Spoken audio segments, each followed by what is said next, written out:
kuryente po. Siya, tignan niyo po. Hindi ho fireworks yan.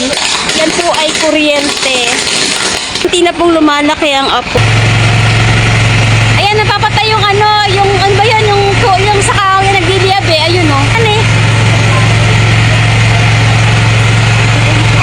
Mga Koreans, nung kasagsagan po na lumalagablab ho ang kuryente na posibilidad na lumipat ito sa kabilang poste, meron pong isang taong naglakas loob na putulin ang linya para hindi ho makalipat sa ibang poste. Tingnan nyo ho.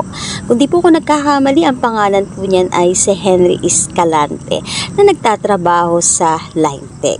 Hindi niya po alantana yung yung lagablab sa likod. Hindi niya rin alantana yung pwede siyang mapahamak, pero ang inisip niya yung kapakanan na mga aberyang mangyayari. Kaya naman siya ay nakapokus sa kanyang ginagawa. Maraming salamat po Henry Escalante sa kabutihan ng iyong puso.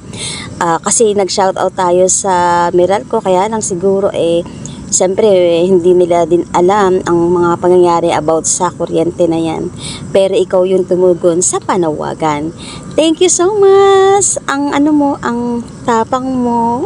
Magiting talaga. Thank you so much. God bless. At tignan po, ganun din po ang mga bombero. Talaga sila po ay nag-antabay na patahin ang apoy. Tingnan mo, mamatay na po yan. Tingnan nyo ho.